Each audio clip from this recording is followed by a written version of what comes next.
God has plans to prosper you, give you hope and a future too. So let me remind you of what you have the power to do. You've been on a journey, trying to find your way.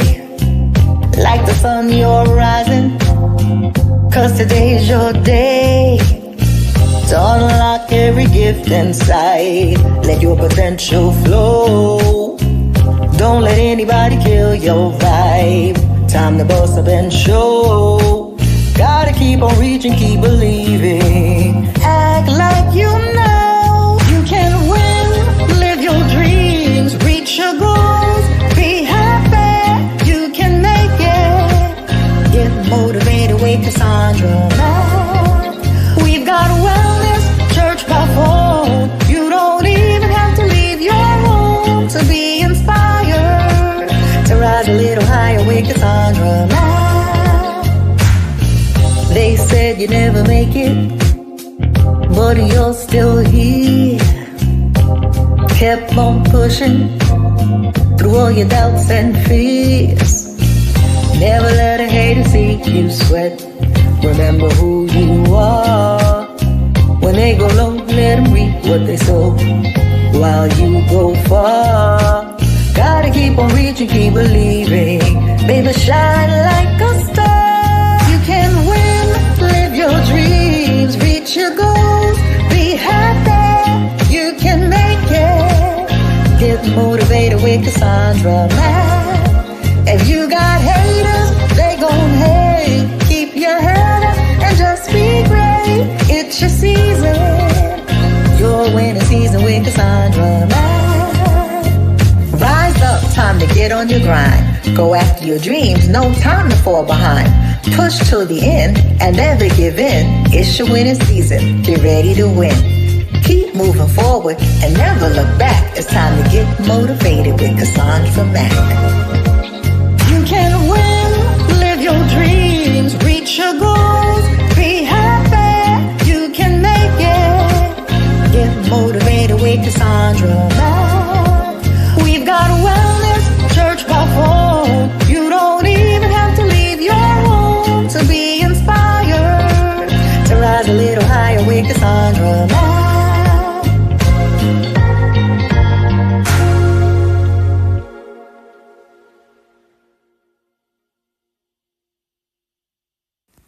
Welcome to the Cassandra Mack channel, a channel dedicated to providing biblical wisdom and upliftment to those who want to be part of this community. So you know this up front, comments that are divisive, disrespectful, or deliberately contrary to the teaching shared here will be deleted and the person will be blocked. Understand that I post as I'm led by the Lord. I do not post for anyone's approval or validation. Therefore, I will not be swayed by those who come in bad faith to troll or who come with a disruptive agenda. If you find that this channel doesn't align with you, that's perfectly okay. If you are offended by my rules, my directness, or my delivery, that's okay also. I encourage you to find the YouTube channel that's a better fit, since obviously we're not it. And if you choose to unsubscribe, no need to announce your departure. We are not the airlines. At any time, you can simply choose not to get on board. To everyone else, thank you for being here. Let's continue to grow together. God bless you. Ever said no to somebody who felt entitled to your time, your energy, your money, a resource, and when you did, they went on an all-out campaign to let everybody know that you were a horrible, mean person simply because you said no, or they couldn't have their way, or you stood on business as it related to your boundary. This video is for you if you've ever experienced that. We're talking about learning to be okay with being the villain in an entitled person's story. Today's video is being brought to you by my book, Simple Prayers for Spiritual Warfare. This is a tactical, practical warfare prayer guide that offers you 1-minute Bible-based prayers that can be said in 1 minute or less whenever you're dealing with spiritual warfare. The book is broken down into categories of spiritual warfare, whether it's warfare of the mind, warfare in your health, your finances and your family, evil altars being built against you, dealing with haters and people having antics against you. So depending on the warfare you're dealing with, you go to the table of contents and you'll see that the prayers are organized by category. Each prayer starts with a very specific Bible verse that's pertinent to dealing with that type of warfare. Not only that, there's also a warfare assessment guide to help you gauge if the situation, circumstance, or individual you're dealing with, if there's a spiritual warfare element to it. The link is in the video description for those who are interested in finding out more. So, why is it important to learn to be okay when you're dealing with an entitled person who can't have their way and they're upset with you because of it? Because when you learn to be okay with their anger, with their upset because they can't have their way, they're upset about your no, you cannot be manipulated. You cannot be controlled. Now, here's the other side of it that you need to be aware of if you struggle with people pleasing. When you are a person that begins to stand in your no, that begins to stand in your boundaries, that begins to restrict access, especially with people who take advantage of you, with people who feel entitled, with people who are selfish, self-absorbed, self-centered, do know that you are not going to be liked by those personalities types. You can't have it both ways. So it is learning to be comfortable. There are a lot of people that don't like me, and I could care less. But sometimes you have to build up to that, right? Because the people who matter in your life, who are aligned with you, who get you and you get them, where the relationships are nurturing and healthy, that's where you invest your time and your energy. So let's look at why it is really important for your own mental well-being and your own ability to not let people control and manipulate you to be okay. So, number one, you find freedom from people pleasing and their disapproval. You begin to find freedom. See, when a person wants something from you that you are not able to give them, or you've just decided that, you know, enough is enough. No. Do know that they are not going to approve of your choice. And when you are able to just let them be, you're like, you know what, I'm not going to argue with you about it. I'm not going back and forth. I'm not saying another word. You can call me every name in the book. You can call everybody in the family and tell them that I'm the worst person in the world. You can call everybody in our friend group and say how much I'm mean and whatever other adjectives that you want to use to describe the fact that you can't have your way. What's not going to change? What's not going to change is my no. What Miss Mac is not going to do is bend to your will. So you're going to exhaust yourself by going on an all-out campaign, because you're not exhausting me and you're not changing my mind. And so there's freedom in that. And when you are able to do what you know that God put you on this earth to do, when you are able to move forward in your own convictions, there is freedom in just letting people handle the fact that they don't like you. That is their stuff. That has nothing to do with you. So there is a freedom in that, right? And I want to give you a scripture that talks about people pleasing. And it really just stresses the importance about not living to please human beings. And it is Galatians 1:10. And it says, am I now seeking the approval of human beings or of God? Or am I trying to please people? If I was still trying to please people, I would not be a servant of Christ. And so that's Galatians 1:10. And so you got to ask yourself, am I living to please people or am I living to please God? Because a lot of times when you really lean in to pleasing God, you're not going to please a lot of people. People are going to be upset with you. When you stand firm in your convictions, people are going to not like that.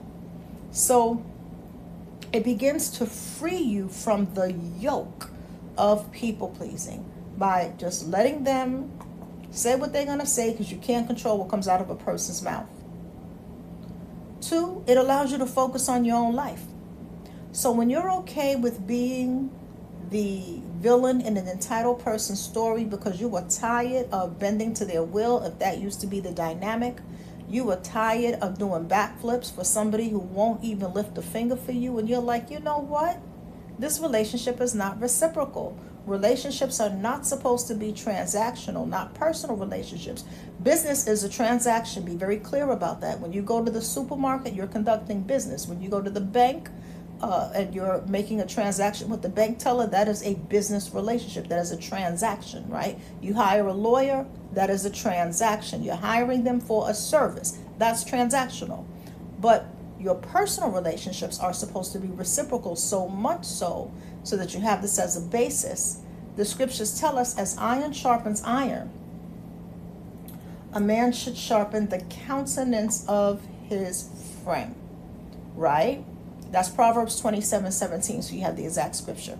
So look at the analogy being given here. 2 iron blades sharpening one another. It is not one iron blade doing all the sharpening while the other one just sit back, look pretty, and do nothing.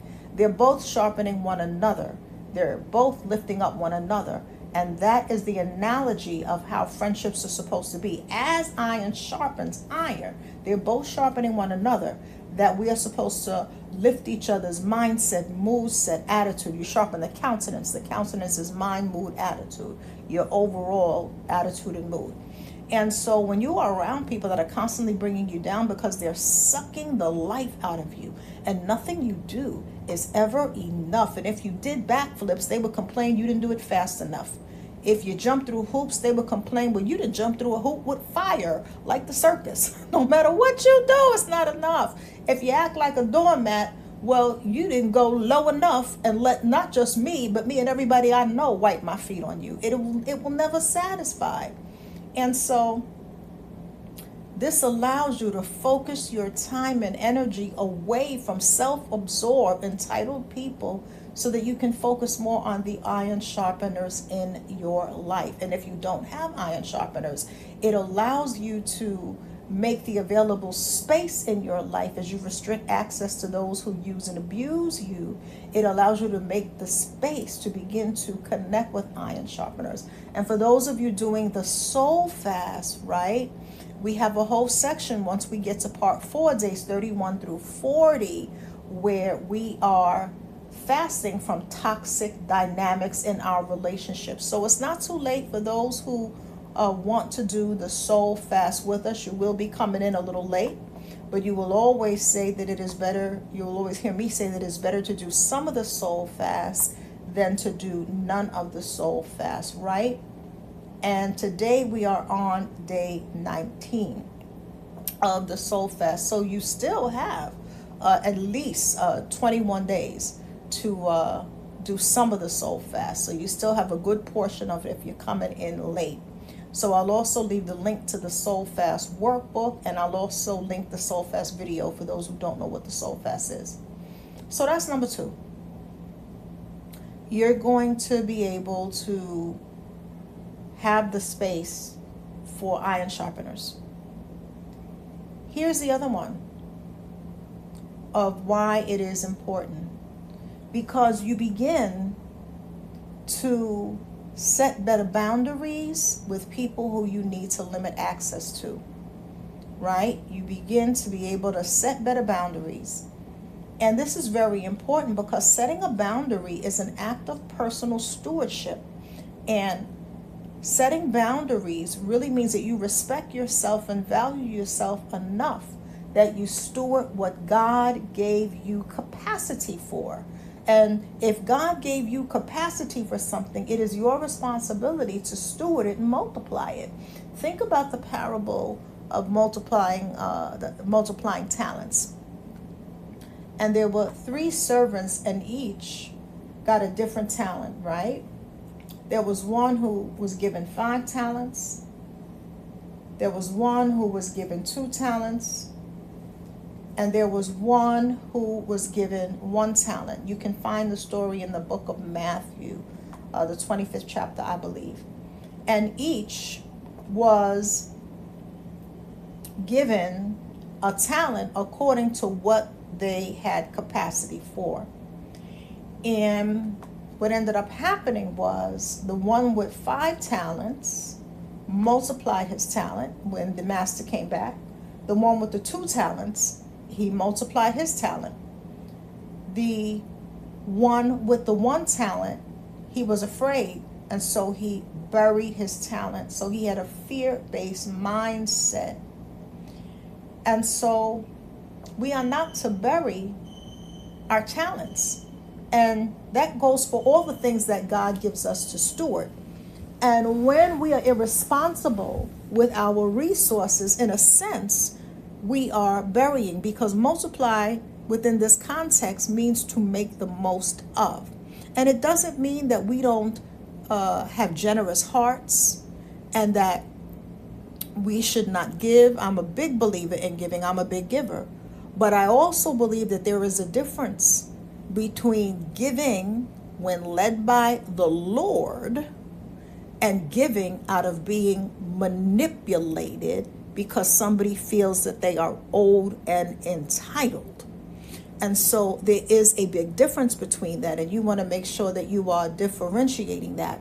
For those who are coming to my workshop this month on how to read people like a book, I'll leave the link so that you have the information. We're going to be talking about, like, how do you discern the heart behind an individual so you know the true person that you are really dealing with, not the persona, because we typically are dealing with a person's persona. But how do you know the true person, the spirit motivating? How do you begin to decode and discern that? We're going to be talking about that in my Zoom workshop. So it's a workshop by Zoom wherever you are in the world. You are able to attend. It is a ticketed event through Eventbrite. Tickets are sold through Eventbrite. And there is limited capacity. My workshops, I keep them intimate so that we have time for sharing, for talking. They are on-camera events, so if you are camera shy, do not get a ticket. The event will not be feasible for you because you're not admitted if you're not on camera, no exceptions whatsoever. And so if you know that you're camera shy, it won't make sense for you. So with that being said, what happens a lot of times when you are dealing with someone who is entitled and you move from burying your talents to, you know what, I need to start making the most. Like, what does God want me to do with my time, with my energy, with my resources, with my ideas, even with my finances? What does God want me to do? And as you're beginning to be prayerful in the different areas of your life, and people can no longer benefit from you, you will be the villain in their story. So learn to be okay with that. And so how do you begin to be okay with that? What does that look like? Well, there is a common technique that is called JADE. It is commonly known, and I'll explain what JADE means for those who don't know. And it's interesting because there's different language for it, but the principle of JADE is really in Proverbs 14 and 15. Proverbs 14 and 15 says, "The foolish believe every word, but the prudent man watches his steps." Right? That's one version. That's the NLT version of Proverbs 14 and 15. I want to read you another version of Proverbs 14 and 15 so that you really get the essence of this scripture. So Proverbs 14 and 15, the King James Version, says, "The simple believeth every word, but the prudent man looketh well to his going." And so look at the contrast here. So the scripture is basically saying that those who are gullible and naive accept everything a person says as at face value and acts according to face value. But the person who exercises wisdom They are insightful. They're practicing insight and foresight. They're practicing discernment. They are carefully, intentionally considering what it is they're doing and taking everything into account. And so when you are dealing with a person who's entitled and they make you the villain of their story, the natural tendency is to JADE, Jade. And it stands for justify, argue, defend, or explain. And usually the explaining is more like over-explaining. That's called JADE, right? But when you get to a place where you are comfortable and 10 toes down in who you are in God, and it doesn't matter who doesn't like it and who has something to say about it, you will not JADE anymore. And so this is one of the things that you want to be mindful of. So number one, you don't want to justify. When you are dealing with an entitled person, nothing you say is going to justify in their mind why they can't have their way. Even if what they're asking of you is insanely unfair, insanely crazy, right? So nothing you say is going to justify in their mind. So don't even exert your energy in trying to justify your actions, in trying to justify why you said no. You don't have to justify why you said no with your resources. Argue, right? That's the A of JADE. And so once you say something one time and you're going back and forth, you're moving from communicating a boundary to arguing your point of view. Boundaries don't need to be argued. They just need to be upheld. And so an example is, if I have a boundary that says I don't take calls after 9 p.m. because I go to bed early, because I wake up super early. And that's my boundary, right? And let's say I have a so-called friend who decides that they're going to call me every day at 1 in the morning, knowing that I have a boundary and I've communicated this to them clearly, right? Let's say. But they just feel that they need to be able to have access to me at 1 in the morning, regardless of how early I have to get up. That's their thinking, right? And let's say that I answer the phone and I start arguing. You know I have to get up at XYZ in the morning. You know I get up extremely early. Why would you call me at 1 in the morning? And this is not an emergency. You're not like on the highway right near my home. You're not in the hospital. And so let's say this goes on for 3 weeks. They keep calling me every night, 1 in the morning, be 11 at night, and I argue. That's on me. That's no longer on them. Because once I've communicated the boundary that I'm not taking the call after 9 p.m., baby, you can call me every day, all day. You're going to get a voicemail. You're going to get a voicemail. And when you ask me the next day if we speak, I was trying to call you. I see this morning it was after 9. You know I don't take calls after 9, so you're going to get my voicemail. That's it. It don't matter how you feel about it. See, the thing is, your boundaries are for you because you have personal priorities. You have values. And so once you argue, that's no longer a boundary. You don't argue about your boundaries. You simply uphold them. You don't want to defend. So defend is close to justifying. This is when you give them a whole dissertation about why you saying no. This is a dissertation. This is a whole hundreds and hundreds of pages about why you saying no. That's unnecessary. No is a completely understandable word. It's very understandable. You don't need to defend. And then the E is for explaining. And this is when we start over-explaining. And when you're dealing with a person who's committed to misunderstanding you because they can't have their way, when you're dealing with a person who's self-absorbed, because this is specifically for entitled, self-absorbed people, no amount of explaining changes their mind. You got to recognize manipulation for what it is. And so once you stop jading, justifying, arguing, defending, and explaining, it allows you to completely disengage without feeling the need to justify, argue, defend, or explain. You can call me every name in the book. It doesn't change my mind. You could tell me how much you can't stand a particular personality trait about me. I'm not changing if that is what works for me. Unless God is moving me to change that personality trait. But if you just don't like the fact that you can't call me after 9, if you don't like the fact that you can't pop up on me, I don't know what to tell you. You're going to be upset. You're not upsetting me by talking about me. Even if you tell me to my face, I can't stand so-and-so about you. Yeah, people do say that. See, that's what I'm talking about, that nonchalant attitude. Yeah, I've heard that too. Anyway, hope everything's good. God bless. You're not getting a reaction out of me because I'm not changing.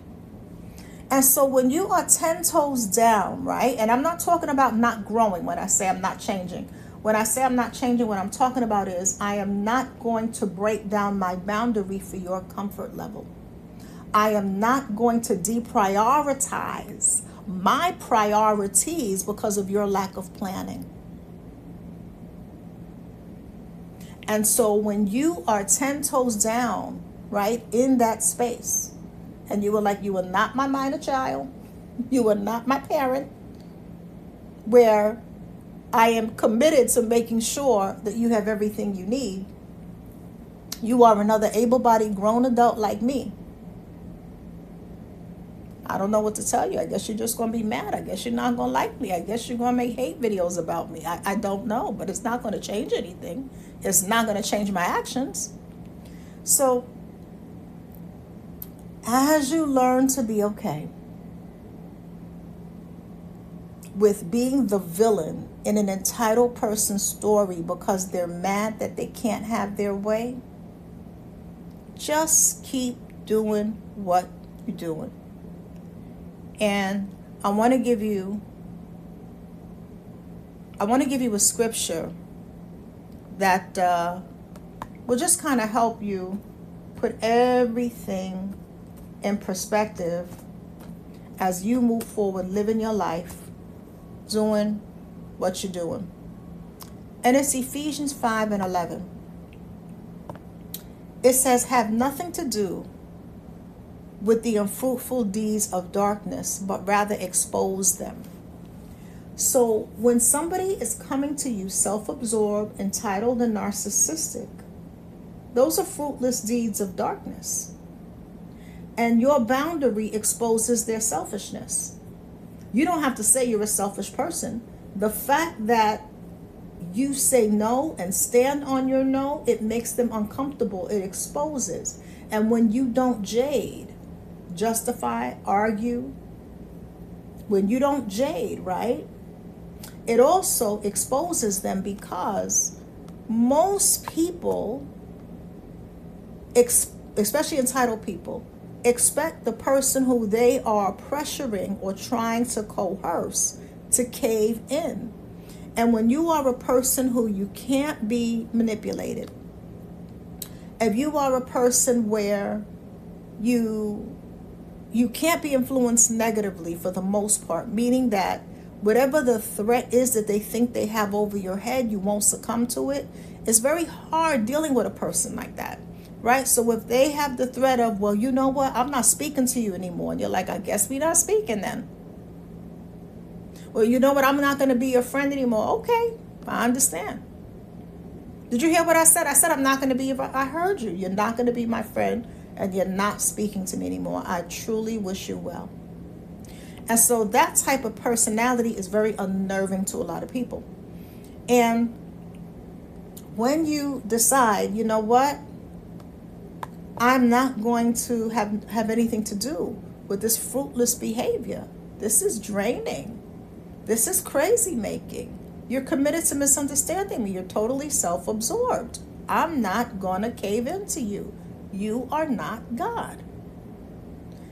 So the exposing is not in saying anything. Sometimes the exposing isn't just being. Sometimes the exposing, this is why people don't like you. And you don't even have to do anything. People won't like you because your integrity exposes their lack of. Your boundaries exposes their lack of. Your generosity, but God-led generosity, exposes their self-centeredness. Why would they like that?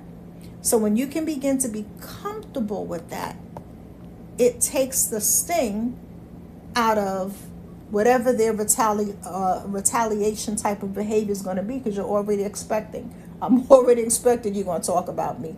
I'm already expecting you're going to tell the whole family A, B, and C. So I'm not surprised when it gets back to me. I'm already expecting that you were going to do one of these three things. And because I've already put it in my mind, I'm mentally and emotionally prepared for it. And I'm going to live my life. Life is short. Enjoy your life. Life is shorter than you think. Enjoy your life. None of us know the day or the enjoy your life. Look at everything going on in the world. It could be over tomorrow. You got to enjoy your life. Little moments of joy. Do something that lifts your soul, picks up your spirit. Whatever. It might be a cup of coffee and looking out the window. It might be watching the sunrise. It might be going for a walk and taking in the sights. I don't know what it's going to be for you, but enjoy your life to the best of your ability. Little small moments of joy. It might be coming home, putting your feet up on your coffee table and watching your favorite show. Whatever it is, enjoy your life. And don't let entitled people take the joy out of everyday living. Are you a member of the Wellness Club? I want to ask you before you leave. So I always want to make sure that you know what we have available outside of the general public videos. The general public videos give you a fraction. But if you want Q&A, you want an opportunity to ask questions, that only happens in the Wellness Club. I would encourage you to become a member of the Wellness Club. That's where you're able to come up to the mic. We have live calls. So these are live conference calls where you're talking to me on the phone the first and third Wednesday of every month. And more importantly than talking to me on the phone, you have an opportunity to hear from other Wellness Club members, hearing what they have to say, hearing what's on their heart. You have an opportunity to come up to the mic and share what's on your heart relative to the topic of that call. So the Wellness Club, we focus on three things: spiritual self-care, mental self-care, and emotional self-care, all through a biblical lens, and it's cheaper than therapy. And most people who are part of the Wellness Club constantly say it's very therapeutic. It's a group coaching call. It's therapeutic, and it is worth the investment, and it is way, way, way, way cheaper than therapy for what you get. So I'll leave the link to channel membership. So the Wellness Club is one of the features of channel membership. We have 3 awesome, amazing tiers of membership. So they're the channel supporters, and we want to thank you because you do so much to keep this channel going. Thank you. We have the Blessed Life Club. I want to thank you, Blessed Life Club. You do so much as well to keep this channel going. So thank you for those who are members at the Blessed Life Club level. And when you click on membership, you'll see the different features that come with each tier of membership so that you can select what works for you. Then we have the Wellness Club, and that's where you get the live conference call. So make sure that you're joining at the tier that you want the features, because we have some people who will join at the channel supporters tier, and then they say, I can't access the wellness calls because you didn't join at the Wellness Club tier. So you got to make sure you're joining at the correct tier. So you'll see all that information. And if I didn't thank the Wellness Club, I want to say a big thank you to the Wellness Club. We have a great time in the Wellness Club. We have an amazing time. And if any of you are members of the Wellness Club, let us know in the comment section, what do you enjoy about the Wellness Club most? So with that being said, have an amazing day. And if you're not ready to take a workshop or become a member, then continue enjoying the public videos here on YouTube. With that being said, have a wonderful day.